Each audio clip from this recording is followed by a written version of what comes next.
Φίλες και φίλοι, γεια σας, καλώς ήλθατε στο κανάλι μας. Σήμερα θα παρακολουθήσουμε μαζί τα υλικά και τη διαδικασία για να φτιάξουμε αυτή εδώ την υπέροχη παραδοσιακή μακαρονόπιτα με σπιτικό χειροποίητο χωριάτικο φύλλο. Αφού σας ευχαριστήσω που υποστηρίζετε το κανάλι με την εγγραφή σας, πατώντας το καμπανάκι για να λαμβάνετε τις ειδοποιήσεις, πατώντας like, πατώντας hype, κοινοποιώντας το σύνδεσμο του βίντεο στα μέσα κοινωνικής δικτύωσης και βέβαια με τα σχόλια που μας γράφετε, με ερωτήσεις και εντυπώσεις, αλλά ακόμα και με ένα απλό emoji, μια φατσούλα, είναι τεράστια υποστήριξη για το κανάλι. Θα σας καλέσω να παρακολουθήσουμε μαζί τα υλικά και τη διαδικασία για την εκτέλεση της συνταγής μας. Θα ξεκινήσουμε λοιπόν τρίβοντας περίπου 250 γραμμάρια γραβιέρα. Εννοείται ότι μπορείτε να χρησιμοποιήσετε οποιοδήποτε άλλο τυρί της αρεσκίας σας.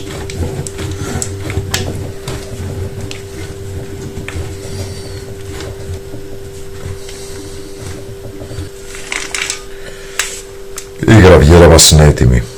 Μέσα στη γραβιέρα θα προσθέσουμε λίγο τυρί τριμμένο ρεγκάτο, περίπου στα 100 γραμμάρια.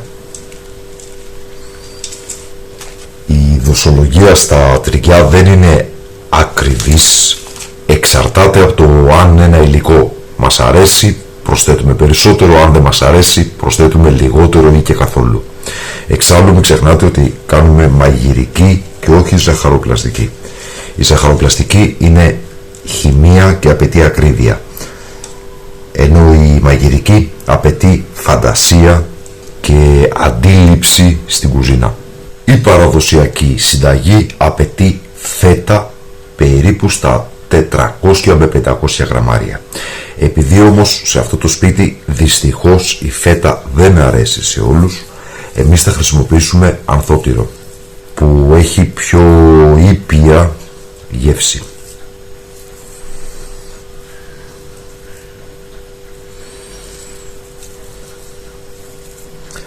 Θα τρίψουμε λοιπόν τη φέτα ή το ανθότυρο ανάλογα με τα χέρια. Για τη συνταγή μας θα χρειαστούμε αυγά, περίπου 4 αυγά. Μπορείτε να βάλετε και λιγότερα. Εγώ χρησιμοποιώ 4 μεγάλα αυγά. Αυτά είναι που θα δώσουν τη χαρακτηριστική υφή στη μακαρονόπιτα, που το εσωτερικό της θυμίζει καρμπονάρα. Μέσα στα αυγά θα προσθέσουμε πιπέρι. Εγώ θα βάλω 30 κράκ. Εσείς θα βάλετε όσο θέλετε και όσο κάνει να φάτε. Θα προσθέσουμε λίγο αλάτι. Μεγάλη προσοχή, αν τα τυριά είναι αλμυρά, να προσέξετε το αλάτι σας. Και θα χρησιμοποιήσουμε και λίγο μοσχοκάριδο.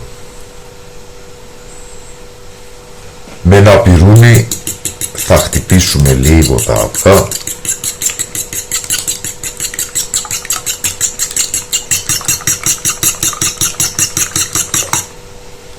Αυτό, δεν χρειάζεται κάτι παραπάνω. Μέσα σε αλατισμένο νερό που βράζει θα προσθέσουμε χοντρό μακαρόνι για παστίτσιο.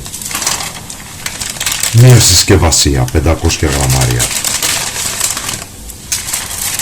Και θα βράσουμε σύμφωνα με τις οδηγίες του πακέτου.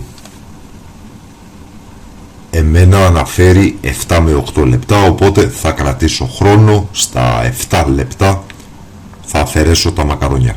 Ο χρόνος βρασμού έχει παρέλθει, οπότε θα σουρώσουμε τα μακαρόνια μας μέσα σε ένα σουρωτήρι, σε ένα τρυπητό.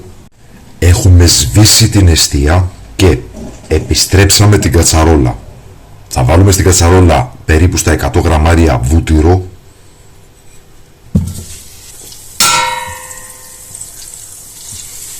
Υπενθυμίζω, η εστία είναι σβηστή.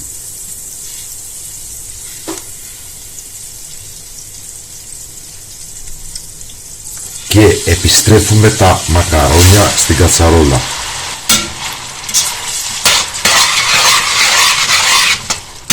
ένα ανακάτεμα και θα προσθέσουμε 400 γραμμάρια κρέμα γάλακτος,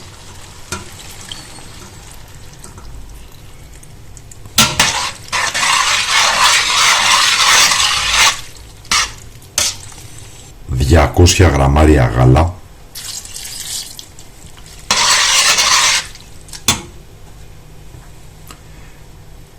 ...200 γραμμάρια γιαούρτι,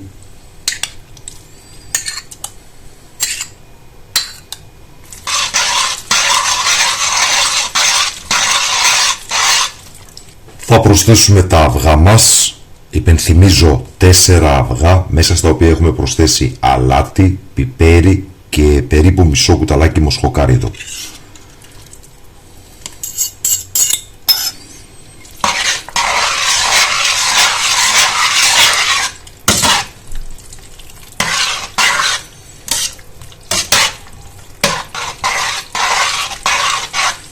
Και βλέπετε πως αμέσως κρεμώνει το μείγμα μας.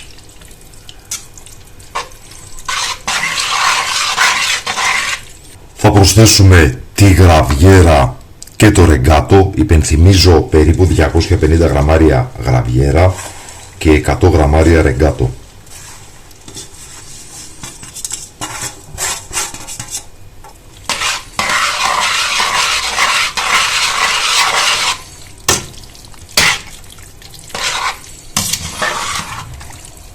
Και τέλος τη φέτα ή το ανθότυρο, 400 με 500 γραμμάρια.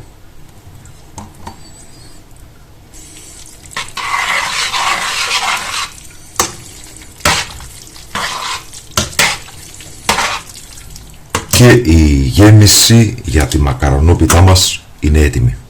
Ξεκινάμε λοιπόν με ένα μεγάλο σκεύος, στο οποίο θα βάλουμε νερό 500 γραμμάρια.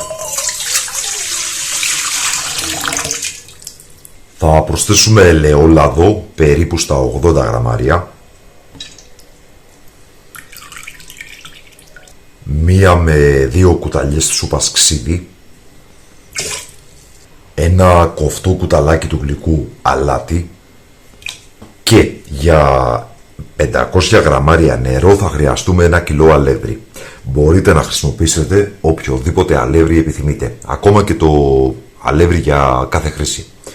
Όμως για το βέλτιστο γευστικό αποτέλεσμα προτείνουμε να χρησιμοποιήσετε 500 γραμμάρια σταρένιο αλεύρι για ζυμωτό χωριάτικο ψωμί και 500 γραμμάρια αλεύρι για κάθε χρήση ή αλεύρι για τσουρέκι, αλεύρι δηλαδή για μπριός. Ποια είναι τα υπέρ και τα κατά? Εμείς πρώτα απ' όλα να σας πω ότι θα χρησιμοποιήσουμε αλεύρι για τσουρέκι, γιατί θα κάνει το φύλλο μας πολύ πιο ελαστικό. Όμως ανεβάζει αρκετά το κόστος της συνταγής. Οπότε αυτά τα 500 γραμμάρια μπορείτε να τα αντικαταστήσετε και με αλεύρι για κάθε χρήση. Θα βάλουμε λοιπόν και το αλεύρι μας και με ένα καθαρό χέρι θα ξεκινήσουμε να ανακατεύουμε το μείγμα μέχρι να ενσωματωθούν τα υλικά μας και στη συνέχεια θα ζυμώσουμε. Εδώ θέλω να εφιστήσω την προσοχή σας στο εξής. Όσο περισσότερο ζυμώσετε, τόσο πιο εύκολα θα ανοίγουν τα φύλλα. Ως εκ τούτου προτείνω να ζυμώσετε για περίπου 15 τουλάχιστον λεπτά. Αν έχετε κουζινομηχανή, μπορείτε να βάλετε τα υλικά σε κάδο μίξερ και στο κατάλληλο πρόγραμμα με το γάτζο να ζυμώσετε το ζυμάρι σας. Και το ζυμαράκι μας είναι έτοιμο, όπως βλέπετε. Αυτό εδώ είναι απίστευτα λίο και εύπλαστο. Θα το αφήσουμε λοιπόν μέσα στο μπολάκι μας και θα σκεπάσουμε με μια καθαρή πετσέτα για να μην μας ξεραθεί. Εδώ έχουμε τη ζύμη, την οποία είχαμε αφήσει να ξεκουραστεί.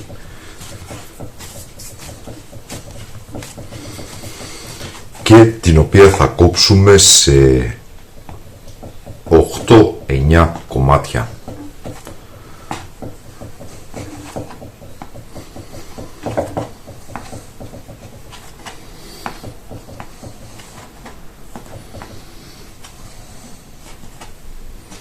Τα οποία θα κάνουμε μπαλάκια.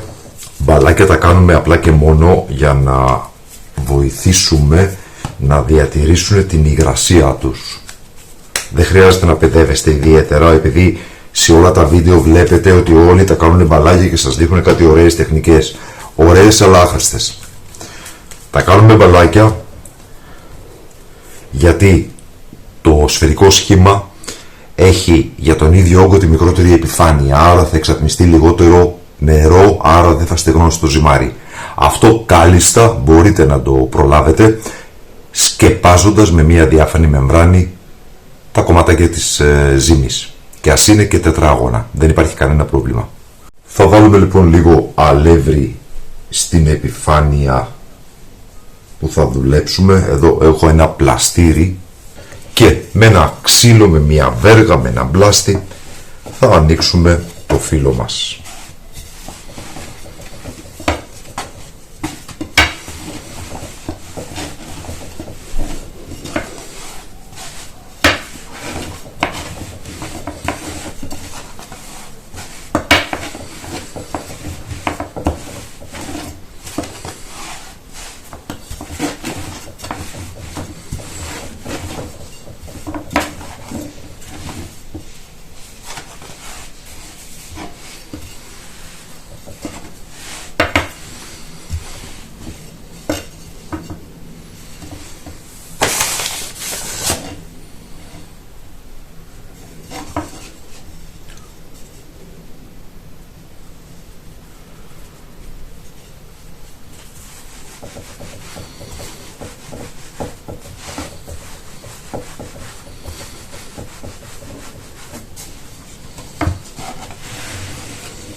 Δεν πιέζουμε, ίσα που ακουμπάμε και τα χέρια μας εμφανίζουν μια φυγόκεντρο, δηλαδή πηγαίνουν προς τα έξω.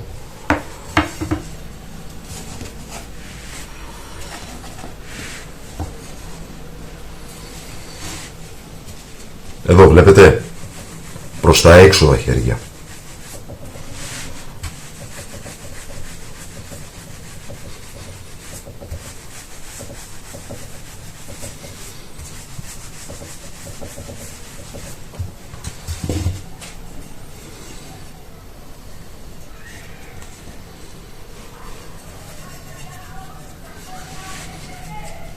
Θα συνεχίσουμε λοιπόν κατά τον τρόπο αυτό, ανοίγοντας τα πρώτα 5 φύλλα, τα οποία θα στρώσουμε ένα-ένα μέσα σε ταψί, το οποίο έχουμε αλείψει πάρα πολύ καλά με ηλιέλαιο. Θα το δούμε σε λίγο.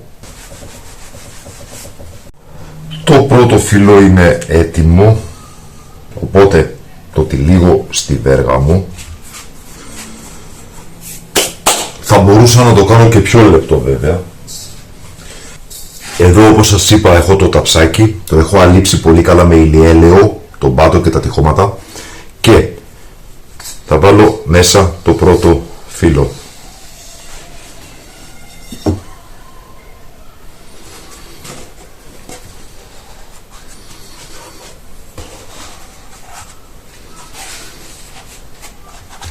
Εδώ δεν έφτασε, δεν πειράζει, το δεύτερο φύλλο θα μπει πιο μέσα να περισσέψει από την από εδώ πλευρά. Και επίσης μη σας ανησυχεί αν το φύλλο δεν βγει ολοστρογγυλό, πιστέψτε με ότι δεν θα φαίνεται καθόλου μέσα στην πίτα. Εδώ έχουμε ηλιέλαιο, θα βάλω λοιπόν λίγο ηλιέλαιο πάνω στο φύλλο μου.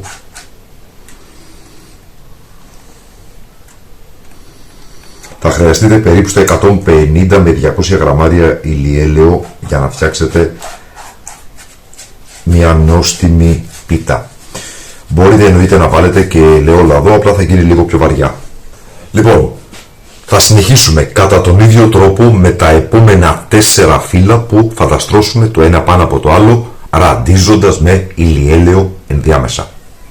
Και εδώ βάλαμε μόλις το 5ο φύλλο. Θα προσθέσουμε ηλιέλαιο όπως και σε όλα τα προηγούμενα φύλλα. Θα αδειάσουμε στο ταψί τη γέμιση, η οποία πλέον έχει δέσει.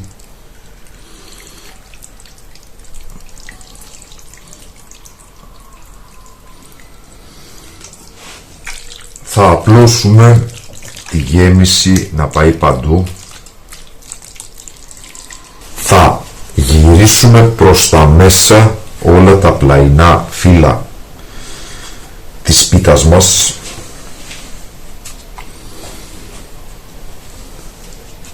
Εννοείται προσθέτοντας ηλιέλαιο.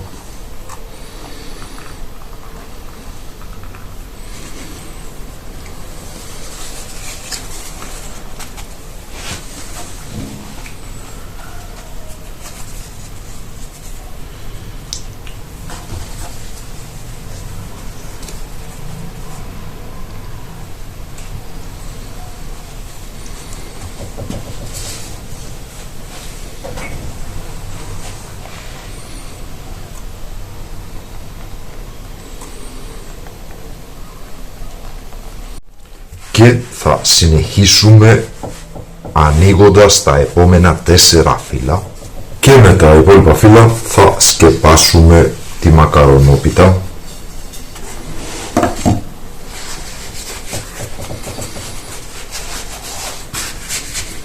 Ραντίζοντας πάντα με το ηλιέλαιο.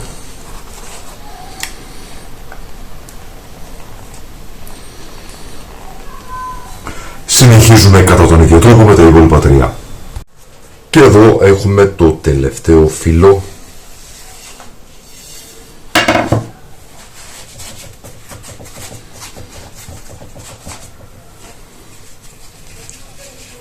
Θα μαζέψουμε προς τα μέσα τις άκρες, διπλώνοντας ελαφρά. Είναι αυτό που στα χωριά έλεγαν κόθρο. Και θα ραντίσουμε με το υπόλοιπο ηλιέλαιο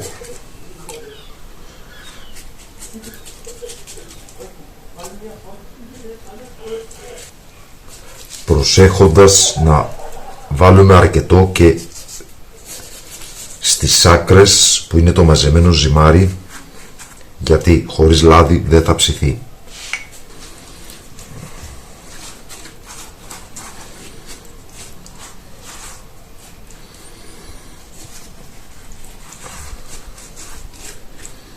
Και με ένα κοφτερό μαχαίρι θα χαράξουμε την πίτα μας νοητά, δηλαδή τα 2-3 πάνω φύλλα.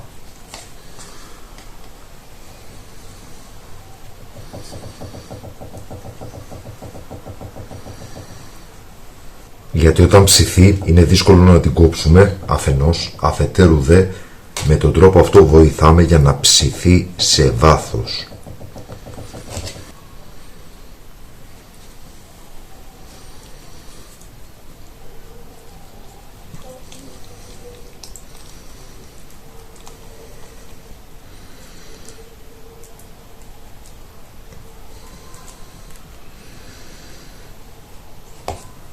Αυτή είναι η πίτα μας. Θα ραντίσω τώρα με λίγο νεράκι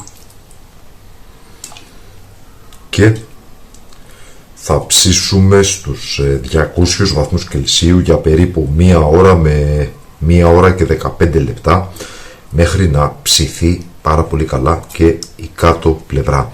Αν δείτε ότι ο φούρνος είναι δυνατός και σας παίρνει γρήγορα χρώμα, θα καλύψετε με ένα αλουμινόχαρτο. Το σημαντικό είναι να ψηθούν πολύ καλά τα κάτω φύλλα. Ξέχασα να αναφέρω ότι το ταψί που χρησιμοποιώ είναι νούμερο 36. Την πίτα αυτή όμως μπορείτε να την κάνετε και σε 38 και 40. και ίσως είναι καλύτερα να γίνει σε μεγαλύτερο ακόμα ταψί για να γίνει λίγο πιο λεπτή. Λοιπόν, ψήνουμε όπως σας είπα στους 200 βαθμούς Κελσίου, κλασικός φούρνος, αντίσταση πάνω κάτω, για 1 ώρα με 1 ώρα και 15 λεπτά. Η μακαρονόπιτά μας λοιπόν είναι έτοιμη και θα πρέπει να σας πω ότι μύριζε τόσο ωραία που ήδη έχω κόψει κομμάτι για να δοκιμάσω. Πάμε λοιπόν να σερβίρουμε. Θα κόψουμε λοιπόν εδώ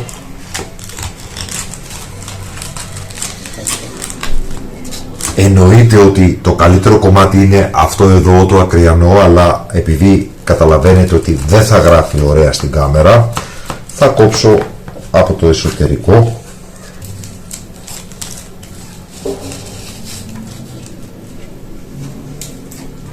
Εδώ λοιπόν 2 κομμάτια. Αυτή εδώ λοιπόν είναι η μακαρονόπιτα μας. Είναι τέλεια, μοσχομυρίζει και έχει πραγματικά απίστευτη γεύση.